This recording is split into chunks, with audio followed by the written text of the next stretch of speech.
اللہ کریم نے ارشاد فرمایا لا ترفعوا اصواتکم فوق صوت النبی کہ اپنی آواز کو حضور کی آواز سے اونچا مت کرو۔ اس آیہ مبارکہ کا شان نزول علماء مفسرین نے 3 قسم کا بیان کیا، لیکن ان میں سے مشہور و معروف جو حضرت ثابت بن قیس بن شماس تھے، جو اونچا بولتے تھے حضور کی بارگاہ میں، تو قرآن کی یہ آیت نازل ہوئی کہ اپنی آواز کو حضور کی آواز سے اونچا مت کرو۔ اگر تمہاری آواز حضور کی آواز سے بلند ہو گئی تو یہ بے ادبی ہے، تمہیں پتہ بھی نہ چلے گا، تمہارے اعمال ضبط ہو جائیں گے۔ تو نمازیں بھی پڑھتا تھا، تو روزے بھی رکھتا تھا، تو حج و عمرہ بھی کرتا تھا، تو صدقہ و خیرات بھی کرتا تھا، تیری آواز اگر حضور کی آواز سے اونچی ہو گئی تو تمہیں خبر نہ ہوگی، تمہیں پتہ بھی نہ چلے گا، تیرے اعمال ضبط ہو جائیں گے۔ سامعین محترم، تو اس سے ہمیں سبق یہ ملتا ہے کہ ہماری نمازیں، ہمارے روزے، ہمارے عبادات، ہمارے حج و عمرہ، ہماری نیکیاں خدا کی بارگاہ میں اس وقت قبول ہیں جب ہمارے دلوں کے اندر حضور کی محبت ہوگی اور حضور کا ادب ہوگا۔ ادب کسے کہتے ہیں؟ ادب کا معنی کیا ہے؟ ادب کا لغوی معنی یہ ہے اچھی تربیت کو ادب کہتے ہیں، اچھی تہذیب کو ادب کہتے ہیں، اچھے اخلاق کو ادب کہتے ہیں۔ اور ادب کی اصطلاحی تعریف یہ ہے کہ جس شخص میں ظاہر و باطن جس شخص کا اچھی تربیت، اچھی تہذیب اور اچھے اخلاق سے آراستہ ہو جائے، مزین ہو جائے، اسے ادب کہتے ہیں، اسے ادب کہتے ہیں۔ یارو انسان کے باطن کا ادب اس کے ظاہر کا ادب بتا دیتا ہے، اس کے ظاہر کا ادب بتا دے گا کہ اس کے دل کے اندر ادب ہے یا نہیں ہے۔ اور حضرت عبداللہ بن مبارک رحمۃ اللہ علیہ فرماتے ہیں کہ من عرف نفسہ فقد عرف ربہ، جس نے اپنے نفس کو پہچانا اس نے رب کو پہچانا، یہی ادب ہے۔ فرمایا نفس کی پہچان ادب ہے، نفس کی معرفت ادب ہے، نفس کی واقفیت ادب ہے۔ حضرت ذوالنون مصری رحمۃ اللہ علیہ فرماتے ہیں کہ انسان کے ظاہر کا ادب اس کے باطن کے ادب کی گواہی ہے، انسان کے ظاہر کا ادب اس کے باطن کے ادب کا اظہار ہے۔ اللہ اکبر! میرے کریم آقا صلی اللہ علیہ وسلم نے خود فرمایا کہ اللہ کریم نے مجھے اچھی طرح ادب سکھایا ہے۔ بزرگان دین فرماتے ہیں الاسلام کلہ ادب، اسلام سارے کا سارا ادب کا نام ہے۔ التصوف کلہ ادب، تصوف سارے کا سارا ادب کا نام ہے۔ سلطان المشائخ شیخ الاسلام حضرت بابا فرید الدین گنشکر رحمۃ اللہ علیہ فرماتے ہیں کہ جس شخص نے اپنے شیخ کی خدمت میں 7 دن گزارا، 7 دن شیخ کی خدمت کرتا رہا، اللہ کریم اسے 700 سال کی عبادت کا ثواب عطا فرماتا ہے۔ مزید فرمایا، آپ نے فرمایا شیخ کی خدمت کرنے میں اس کا جو جو قدم اٹھتا ہے ہر قدم پر اللہ کریم حج عمرہ کا ثواب عطا فرماتا ہے۔ سلطان الہند، ولی الہند، نائب رسول، عطائے رسول حضرت خواجہ معین الدین اجمیری چشتی قدس سرہ العزیز فرماتے ہیں کہ میں نے اپنے شیخ سے سنا کہ جس شخص نے اپنے شیخ کی خدمت میں ایک روز گزارا، صرف ایک دن اپنے شیخ کی خدمت کی، اللہ کریم اس کے لیے جنت میں 1000 محل تیار کرتا ہے اور اس کے نامہ اعمال میں 1000 نیکیاں لکھ دیتا ہے، اور اللہ کریم اس شخص کو بغیر حساب و کتاب میں جنت میں داخل فرماتا ہے۔ مزید فرمایا کہ مرید کو چاہیے کہ وہ شیخ کے قول کا بھی خیال کرے، شیخ کے ادب کا بھی خیال کرے، شیخ کے فعل کا بھی خیال کرے، قول فعل دونوں کا خیال کرے۔ اللہ اکبر۔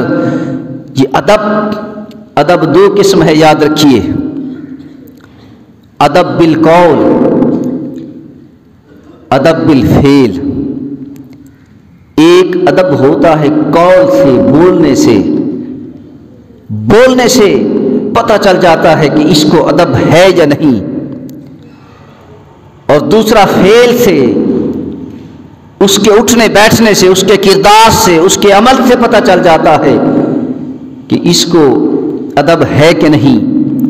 ادب 2 قسم ہے، ادب بالقول اور ادب بالفعل۔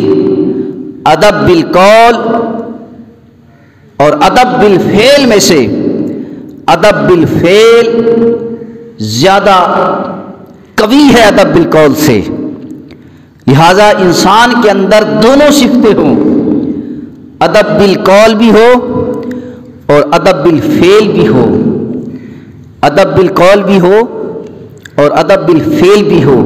حضرت عبداللہ بن مبارک رحمۃ اللہ علیہ فرماتے ہیں کہ کوئی شخص عمل کرتا ہے تو اس عمل کی نشانی اور علامت کیا ہے کہ وہ عمل خدا کی بارگاہ میں قبول ہے؟ کسی عمل کی نشانی علامت کیا ہے؟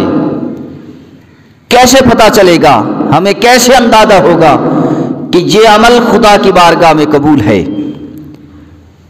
عمل کی نشانی، قبولیت کی نشانی اور علامت کیا ہے؟ آپ نے فرمایا عمل کی قبولیت کی نشانی اور علامت یہ ہے کہ جس عمل کے اندر ادب کا لحاظ رکھا جائے، سمجھ لو کہ وہی عمل خدا کی بارگاہ میں قبول ہے۔ ارکان اسلام کو دیکھا جائے، نماز ہے، روزہ ہے، زکوٰۃ ہے، حج ہے، یہ ارکان اسلام بھی ہمیں ادب سکھاتے ہیں۔ نماز ادب کے ساتھ پڑھو گے وہی نماز قبول ہے، بے ادبی بے خیالی سے پڑھو گے تو کراہت آ جاتی ہے۔ اسی طرح حج عمرہ ہو، دائرہ ادب میں رہ کر اگر حج عمرہ کرو گے تو علامت ہے کہ وہی حج عمرہ اللہ کی بارگاہ میں قبول ہے۔ اگر دائرہ ادب سے باہر نکل کر حج عمرہ ہو تو کراہت آ جاتی ہے۔ یارو تمہارا ظاہر بھی ادب سے مزین ہو، تمہارا باطن بھی ادب سے مزین ہو۔ اللہ اکبر۔ ادب کیا ہے؟ حضرت جنید بغدادی رحمۃ اللہ علیہ اور حضرت بایزید بستامی رحمۃ اللہ علیہ سے پوچھئے ادب کیا ہے؟ فرماتے ہیں کہ ادب گاہیست زیر آسمان از عرش نازک تر، نفس گم کردہ میں آیت جنید و بایزید ایجا۔ اللہ اکبر۔ حضرت جنید بغدادی رحمۃ اللہ علیہ اور حضرت بایزید بستامی رحمۃ اللہ علیہ فرماتے ہیں کہ ہاں آسمان کے نیچے ایک ایسا دربار بھی ہے کہ جس کا ادب، جس کا احترام ہر شخص پر لازم ہے۔ حضرت بایزید بستامی اور حضرت جنید بغدادی رحمۃ اللہ علیہ جب روضہ رسول اللہ کی حاضری کے لیے جاتے، مدینہ کی فضاؤں میں جب داخل ہوتے تو دونوں حضرات کی سانسیں رک جاتی، اس لیے کہ کہیں بے ادبی نہ ہو جائے، کہیں بے ادبی نہ ہو جائے۔ یہ مقام ادب ہے، یہ مقام ادب ہے۔ حضرت امام مالک رحمۃ اللہ علیہ وقت کے امام ہیں، آپ کی سیرت کو پڑھیے، آپ کے پیچھے ایک پورا مالکی مسلک ہے۔ حضرت امام مالک رحمۃ اللہ علیہ مدینہ طیبہ کے اندر رہ کر مدینہ طیبہ کی گلیوں میں جب چلتے تو راستہ چھوڑ کر دیوار کے ساتھ ساتھ چلتے۔ جب آپ سے پوچھا گیا حضور چلنے کا راستہ تو درمیانی ہے، آپ راستہ چھوڑ کر کبھی اس دیوار کے ساتھ اور کبھی اس دیوار کے ساتھ کیوں چلتے ہیں؟ حضرت امام مالک رحمۃ اللہ علیہ کہنے لگے، یارو یہ وہ گلیاں ہیں جن گلیوں میں میرے کریم آقا چلے ہیں، ڈرتا اس بات سے ہوں کہ کہیں بے ادبی نہ ہو جائے اور حضور کے قدم پر میرا قدم نہ آ جائے۔ اللہ اکبر۔ حضرت امام مالک رحمۃ اللہ علیہ اپنے آخری وقت میں مسجد نبی میں امام رہ چکے ہیں، 10 تدریس کا شرف حاصل ہوا۔ جتنا عرصہ حضرت امام مالک مسجد نبی کے امام اور 10 تدریس کے فرائض سر انجام دیتے رہے، اتنا عرصہ حضرت امام مالک نے کبھی مدینہ کو نہ چھوڑا، اس لیے کہ اگر مدینہ سے باہر جاؤں اور مجھے موت آ جائے تو مدینہ چھوٹ جائے گا۔ اللہ اکبر۔ مدینہ کی گلیوں میں چلتے ہوئے دیواروں کو ہاتھ لگا کر ہاتھ کو چومتے ہیں، کبھی دیواروں کو بوسہ دیتے ہیں۔ جو آپ سے پوچھا گیا تو آپ نے فرمایا، یارو کبھی انہی دیواروں پر بھی حضور کے ہاتھ لگے ہوں گے، کبھی انہی دیواروں پر بھی حضور کے ہاتھ مس ہوئے ہوں گے، اس لیے ان دیواروں کو پیار کرتا ہوں۔ اللہ اکبر۔ یہ مقام ادب ہے۔ میرے کریم آقا صلی اللہ علیہ وسلم جب اپنا سر انور مولا کائنات کی گود میں رکھ کر آرام فرما رہے تھے اور مولا علی کی نماز عصر قضا ہو رہی تھی، یہ بھی مقام ادب ہے۔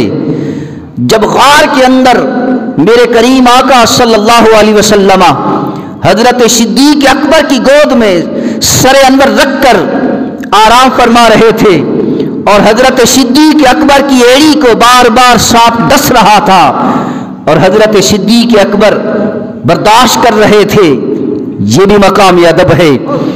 اور حدیبیہ کے موقع پر 1400 صحابہ یا 1500 صحابہ موجود تھے۔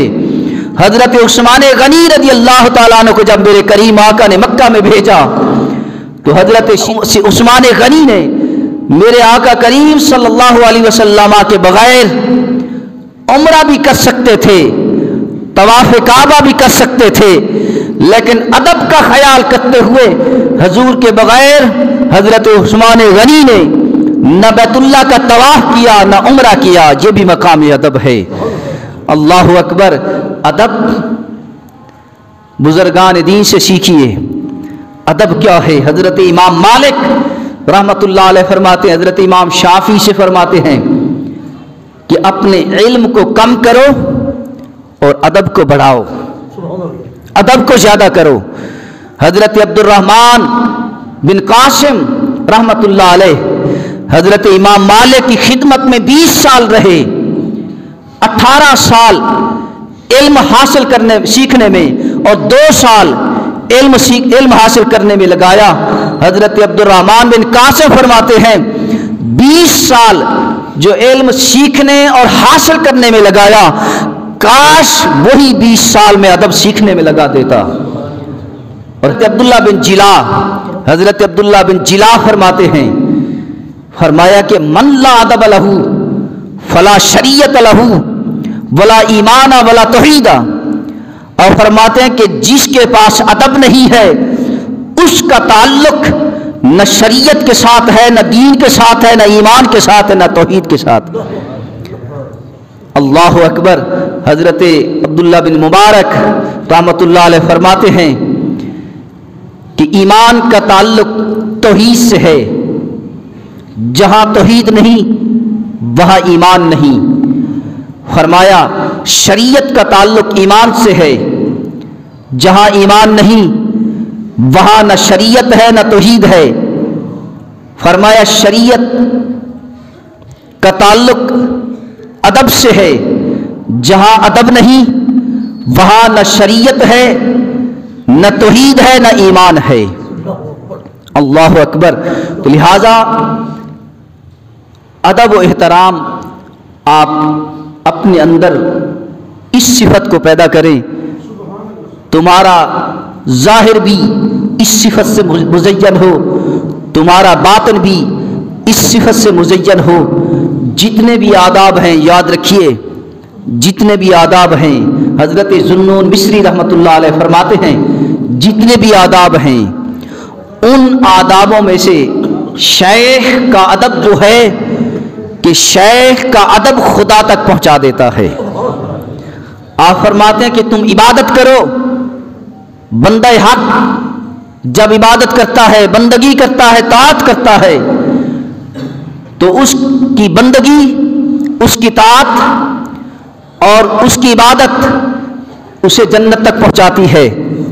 لیکن اسی عبادت میں، اسی طاعت میں اور اسی بندگی میں اگر ادب کا لحاظ رکھے تو خدا تک پہنچ جاتا ہے، خدا تک پہنچ جاتا ہے۔ جتنے بھی آداب ہیں سارے آداب کا کوئی نہ کوئی معاوضہ ہے، اجر ہے، بدلہ ہے۔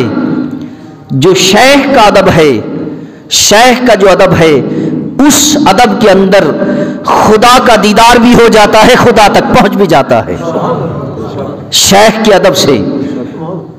اللہ اکبر۔ مرید، مرید کسے کہتے ہیں اور مراد کسے کہتے ہیں؟ مرید اور مراد، یہ حدیث آپ نے سنی ہوگی کہ اللہ کریم جس کے ساتھ بھلائی کا ارادہ فرماتا ہے اسے دین کی سمجھ عطا فرماتا ہے۔ یہ حدیث ہے، آپ نے حدیث سنی ہوگی۔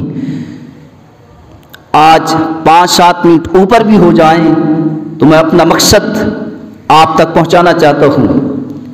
آپ نے حدیث سنی ہوگی کہ اللہ کریم جس کے ساتھ بھلائی کا ارادہ فرماتا ہے اسے دین کی سمجھ عطا فرماتا ہے۔ حضرت جنید بغدادی، حضرت عبداللہ بن مبارک، حضرت شیخ شری سقطی اور دیگر بزرگان دین فرماتے ہیں کہ اللہ کریم جس کے ساتھ بھلائی کا ارادہ فرماتا ہے اسے مرید ہونے کی توفیق دے دیتا ہے۔ بزرگان دین فرماتے ہیں، اور میرے کریم آقا صلی اللہ علیہ وسلم خود فرماتے ہیں کہ اللہ کریم نے مجھے بہترین ادب سکھایا ہے، اللہ کریم نے مجھے اچھی طرح ادب سکھایا ہے۔ میرے کریم آقا صلی اللہ علیہ وسلم فرماتے ہیں اخلاق کا پیکر ہونے کا حکم بعد میں، درگزر کرنے کا حکم بعد میں، جاہلوں سے کنارہ کشی کرنے کا حکم بعد میں، اللہ کریم نے مجھے 72 ادب سکھائے ہیں، 72 ادب سکھائے ہیں۔ انبیاء کا خدا کی بارگاہ میں ادب میرے آقا کریم خود بتا رہے ہیں، اور سارے انبیاء میں سے میرے کریم آقا صلی اللہ علیہ وسلم کا خدا کی بارگاہ میں جو ادب تھا، جیسے میرے آقا کریم کی شان بھی اعلیٰ ہے، میرے کریم آقا کا ادب بھی خدا کی بارگاہ میں اعلیٰ ہے۔ میرے کریم آقا صلی اللہ علیہ وسلم نے فرمایا کہ جاہلوں سے کنارہ کشی کرنے کا حکم بھی بعد میں، اخلاق کا پیکر بننے کا حکم بھی بعد میں، ان ساری چیزوں سے پہلے اللہ کریم نے مجھے 72 ادب سکھائے ہیں، 72 ادب۔ اور میرے کریم آقا صلی اللہ علیہ وسلم فرماتے ہیں کہ اللہ کریم نے مجھے مشرق بھی دکھائی، مجھے مغرب بھی دکھائی، مشرق کے سارے حصے دکھائے، مغرب کے سارے حصے دکھائے، لیکن ادب کی وجہ سے، ادب کی وجہ سے میں نے خدا کی بارگاہ میں کبھی یہ بھی نہ کہہ سکا کہ اے اللہ میں نے مشرق و مغرب کو دیکھا ہے، کبھی یہ بھی نہ کہہ سکا، صرف ادب کو سامنے رکھا۔ اللہ اکبر۔ میرے کریم آقا صلی اللہ علیہ وسلم کا خدا کی بارگاہ میں یہی مقام ادب تھا کہ ساری کائنات نیچے رہ گئی، یہی مقام ادب تھا۔ اور حضرت موسیٰ علیہ السلام کوہ طور پر رک گئے، آگے نہ جا سکے۔ اس کی وجہ کیا تھی؟ حضرت موسیٰ علیہ السلام نے دیدار کی طلب کی لیکن جواب آیا لن ترانی۔ اس کی وجہ کیا تھی؟ اس کی وجہ یہ ہے، بڑا دقیق نقطہ عرض کر رہا ہوں، ہر کسی کی سمجھ میں شاید نہ آئے، غور سے توجہ چاہتا ہوں کہ حضرت موسیٰ علیہ السلام چھٹے آسمان پر کیوں رک گئے؟ اس وجہ سے کہ حضرت موسیٰ علیہ السلام نے خدا کی بارگاہ میں عرض کیا تھا، اے اللہ مجھے تو اپنا جلوہ دکھا، تیرا دیدار کرنا چاہتا ہوں۔ مقام تھا کوہ طور۔ کوہ طور پر حضرت موسیٰ علیہ السلام خدا سے ہم کلام ہوتے۔ کوہ طور پر کھڑے ہو کر حضرت موسیٰ علیہ السلام نے عرض کی، اے اللہ مجھے تو اپنا دیدار کرا۔ یہ عرض کرنا نگاہ کا قدم سے آگے بڑھ جانا ہے۔ توجہ چاہتا ہوں، بڑے قیمتی جملے ہیں۔ انبیاء ہو، اولیاء ہو، عام مخلوق ہو، ہر شخص کی کامیابی کے لیے دو چیزیں ہیں، نظر اور قدم۔ نظر بمعنی علم ہے، قدم بمعنی جسم کا حال ہے۔ اس طرح سے مفہوم بنا لیں کہ نظر سے مراد کال ہے، قدم سے مراد حال ہے۔ کال اور حال دونوں کو برابر لے کر چلے گا تو ہر شخص کو کامیابی ہوگی۔ اگر کال حال سے بڑھ جائے، حال پیچھے رہ جائے تب بھی کامیابی نہیں۔ حال آگے بڑھ جائے، کال پیچھے رک جائے تب بھی کامیابی نہیں۔ حضرت موسیٰ علیہ السلام نے جب کہا اے اللہ تو مجھے اپنا جلوہ دکھا، وہاں پر حضرت موسیٰ علیہ السلام کے قدم پیچھے تھے، نظر حد سے آگے گزر گئی، اس لیے کامیاب نہ ہو سکے۔ ان کی کامیابی کے لیے ضروری تھا کہ نظر بھی اور قدم بھی برابر ہوتے۔ وہ حضرت موسیٰ علیہ السلام اس لحاظ سے انبیاء میں سے مرید ہوئے، لیکن میرے کریم آقا صلی اللہ علیہ وسلم نے نظر کو بھی قائم رکھا، قدم کو بھی قائم رکھا۔ میرے کریم آقا صلی اللہ علیہ وسلم کی نظر قدم سے نہ بڑھ سکی اور قدم نظر سے نہ بڑھ سکی۔ میرے کریم آقا صلی اللہ علیہ وسلم نظر اور قدم کو برابر رکھتے ہوئے سارے فاصلے طے کیے۔ جب میرے کریم آقا صلی اللہ علیہ وسلم نے نظر اور قدم کو برابر رکھ کر آگے بڑھے تو پھر بڑھتے گئے، پھر ایک طور تو کیا ہزاروں طور نیچے رہ گئے، ساتوں آسمان بھی نیچے رہ گئے، بیت المقدس بھی نیچے رہ گیا، بیت اللہ بھی نیچے رہ گیا، بیت العزت، بیت المعمور، یہ ساری کائنات نیچے تھی، وہی حضرت موسیٰ بھی نیچے تھا۔ حضرت آدم سے لے کر حضرت عیسیٰ تک سارے انبیاء بھی نیچے رہ گئے، میرے آقا آگے بڑھتے گئے، ساتوں آسمان نیچے رہ گئے، سدرۃ المنتہا بھی نیچے رہ گیا، حضرت جبرائیل سارے فرشتے نیچے رہ گئے، اللہ کے ناموں کے حجابات بھی نیچے رہ گئے۔ نظر اور قدم برابر کرتے ہوئے میرے آقا آگے بڑھتے گئے اس مقام پر کہ قرآن کہتا ہے ثم دنا فتدلی فکان قاب قوسین او ادنا، ساری کائنات نیچے رہ گئی، میرے کریم آقا قوسین کی حدوں کو بھی کراس کر کے خدا کی بارگاہ میں اس مقام پر پہنچے جہاں پر صرف خدا تھا یا مصطفیٰ تھا۔ سارے پردے ہٹ گئے، ساری دوریاں ختم ہو گئی، سارے حجابات ہٹ گئے، خدا مصطفیٰ کو دیکھ رہے تھے، مصطفیٰ خدا کو دیکھ رہے تھے۔ اس لحاظ سے حضرت موسیٰ مرید رہے اور میرے آقا مراد رہے، میرے آقا مراد رہے۔ مختصراً عرض کرتا ہوں، مرید اور مراد، یہ تو انبیاء کی بات کر رہا ہوں۔ مرید حضرت موسیٰ مرید اسے کہتے ہیں جو خدا کا طالب ہو، اور مراد اسے کہتے ہیں کہ جس کا خود خدا طالب ہو۔ مرید اسے کہتے ہیں جو خدا کی رضا چاہے، اور مراد اسے کہتے ہیں کہ جس کی خود خدا رضا چاہے۔ مرید اسے کہتے ہیں جو محب ہو، مراد اسے کہتے ہیں جو محبوب ہو۔ اور میرے کریم آقا صلی اللہ علیہ وسلم سارے انبیاء میں سے محبوب اگر ہے تو صرف میرے آقا خدا کے محبوب ہیں، اس لیے کہ سارے انبیاء خدا کے مرید ہیں اور میرے آقا خدا کی مراد ہیں۔ اور صحابہ کرام میں سے سارے صحابہ حضور کے مرید ہیں، اور حضرت عمر فاروق رضی اللہ تعالیٰ عنہ یہ مراد ہیں۔ اللہ اکبر، مرید وہ ہے جو محفوظ ہو، مرید ہو کر محفوظ ہو جائے، اور مراد وہ ہے کہ جس کے ذریعے دوسرے محفوظ ہو جائیں۔ مرید وہ ہے جو قرب حاصل کرنے کی کوشش کرے، اور مراد وہ ہے کہ جس کو پہلے ہی قرب حاصل ہو چکے ہوں۔ مرید وہ ہے جو سیڑھیوں پر چڑھ کر منزل تک پہنچے، اور مراد وہ ہے کہ جسے سیڑھی کی بھی ضرورت نہ رہے، بغیر سیڑھیوں کے منزل تک پہنچائے۔ مرید اور مراد، اللہ اکبر۔ لہذا اپنے دلوں کے اندر انبیاء کی محبت اور ادب پیدا کریں، اپنے دلوں کے اندر اولیاء کرام کی محبت اور ادب پیدا کریں، اپنے دلوں کے اندر اپنے سے بڑوں کی محبت اور ادب پیدا کریں۔ اگر 1 گھنٹہ بھی تم سے بڑا ہے اس کا بھی ادب کرو، 1 گھنٹہ تم سے بڑا ہے اس کا بھی ادب کرو، بڑوں کا احترام کرو، چھوٹوں سے محبت کرو۔ حدیث پاک میں ہے، آخری بات ہے، میرے کریم آقا صلی اللہ علیہ وسلم نے فرمایا کہ جس کے اندر 3 چیزیں نہیں، لیس من امتی، وہ میری امت میں سے نہیں ہے۔ بڑے لفظ ہیں میرے آقا کریم صلی اللہ علیہ وسلم کے، لیس من امتی، وہ میری امت میں سے ہے ہی نہیں جس کے پاس 3 باتیں نہ ہوں، 3 چیزیں نہ ہوں۔ پہلی بات یہ ہے کہ بڑوں کا ادب کرے، اگر یہ نہیں، جس کے پاس نہیں وہ خود سوچ لے۔ حدیث پاک عرض کر رہا ہوں، میری اپنی بات ہو آپ رد کر دیں، حدیث عرض کر رہا ہوں، اس پر عمل ضرور کرنا، میں بھی عمل کروں گا۔ میرے کریم آقا صلی اللہ علیہ وسلم نے فرمایا 3 چیزیں یہ ہے کہ بڑوں کا ادب کرے، دوسری چیز یہ ہے چھوٹوں سے محبت کرے، تیسری چیز یہ ہے کہ میری امت کے علماء سے معرفت